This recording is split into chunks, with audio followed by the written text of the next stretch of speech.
अस्सलाम वालेकुम नाज़रीन, आवां अनवर अली सोलंकी ऐं अवां ॾिसी रहिया आहियो Sindh issues news TV. Sindh issues news TV में अवां खे भलीकार ख़बरुनि जो सिलसिलो जारी।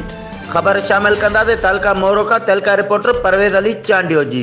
मोरो भरिसां वारिया सोगोट मोहम्मद ज़फ़र डिलो में क़ाइम गवर्नमेंट बॉयज़ प्राइमरी स्कूल की बिल्डिंग ज़बून हालत फर्नीचर भगल टुटल हुजण सबब ॿारनि खे तइलीम हासिल करण में सख्त मुश्किलातुनि सां मुंहुं ॾियणो पवे थो, जे सबब उतां जे रहवासियुनि ऐं स्कूल के उस्तादनि शागिर्दनि एहतजाज कंदे ॿुधायो त असांजे स्कूल में एक उस्ताद मुक़रर आहे ऐं असां हिक ॿिए के उस्ताद जी सख्त ज़रूरत आहे। ऐं रहवासियुनि इम्तियाज़ डिलू, अयाज़ डिलू, कुर्बान डिलू, नूर अहमद ॿुधायो त गुज़िरियल केतिरनि ई अरसे खां असांजे ॻोठ जो स्कूल की बिल्डिंग ज़बून हालत थी चुकी है, जंहिंजो इतला डिस्ट्रिक्ट एजुकेशन ऑफिसर समेत तहलका इंतजामिया के लिखत में दरख़्वास्तूं ॾिनियूं आहिनि, मगर हिन महिल ताईं असांजे स्कूल जो तमीराती कम न थी सघियो आहे। फंड जारी न आहिनि कया विया। फंड जारी न थियण सबब स्कूल की बिल्डिंग ज़बून हालत में थी वई आहे ऐं ॿारनि मथां छित मां सीमेंट जा गड़ा चापड़ पिण किरी रहिया आहिनि, जंहिं सबब मासूम ॿार खौफ़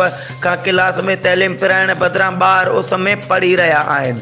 एहतजाज कंदड़ पीपी चेयरमैन बिलावल भुट्टो ज़रदारी ऐं सैयद मुराद अली शाह ऐं तइलीम वज़ीर सरदार शाह ऐं मैडम फरियल टालपुर के अपील कंदे मुतालबो कयो आहे त हिन स्कूल जी जल्द खां जल्द नोटिस वठी स्कूल की बिल्डिंग जो तमीराती कम कराए ॾिनो वञे।